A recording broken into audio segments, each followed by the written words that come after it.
క్రీస్తునందున్న ప్రియులకు ప్రేమతో వందనాలు తెలియజేస్తున్నాను. మే నెల 17వ తేదీ 2026. ఈరోజు దేవుడు మనకు చేస్తున్న వాగ్దానం ఏమిటనగా 138వ కీర్తన 6వ చరణం.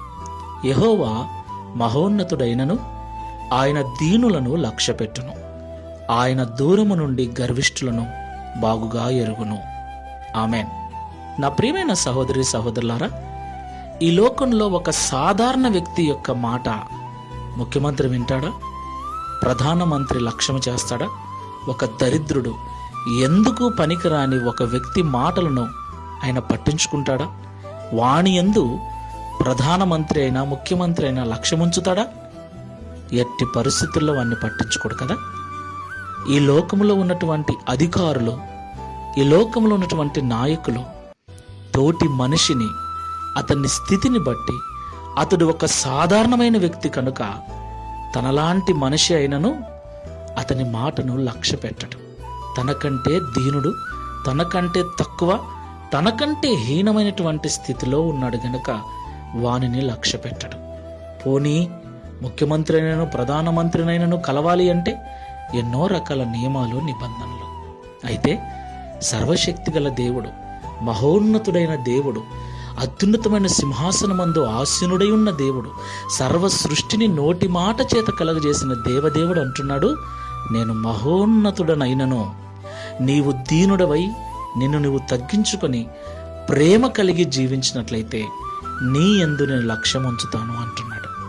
నిన్ను నేను పట్టించుకుంటాను, నీకు నేను విలువనిస్తాను అంటున్నాడు. దేవునికి మహిమ కలుగుగాక.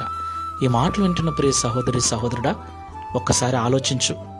ఈ లోకంలో వారు పట్టించుకోలేదు, వీరు పట్టించుకోలేదు, ఎవరు గుర్తించలేదని ఎన్నోసార్లు బాధపడుతున్నాం కదా. మనుషులు మనల్ని పట్టించుకోకపోయినా సృష్టికర్త అయిన దేవుడు మనల్ని పట్టించుకోవటానికి సిద్ధంగా ఉన్నాడు. కాబట్టి లోకం వైపు చూడక నన్ను అర్థం చేసుకునే దేవుడు, నన్నుగా ప్రేమించే దేవుడు నన్ను చూస్తూ ఉన్నాడన్న ధైర్యముతో, విశ్వాసముతో ప్రార్థనాపూర్వకంగా ఈ లోకంలో ముందుకెళ్దాం. ప్రార్థన చేసుకుందాం. సర్వాధికారి, సర్వశక్తిమంతుడ, మహోన్నతుడైన యెహోవా, నీకు స్తోత్రములు చెల్లిస్తున్నాం తండ్రి. నిజమే, ఈ లోకంలో ఇంట్లోనైనా, ఆఫీస్లోనైనా, వీధిలోనైనా, సమాజంలోనైనా ఎవరైనా మమ్మల్ని పట్టించుకోకపోతే ఎంతో బాధ, ఎంతో వేదన.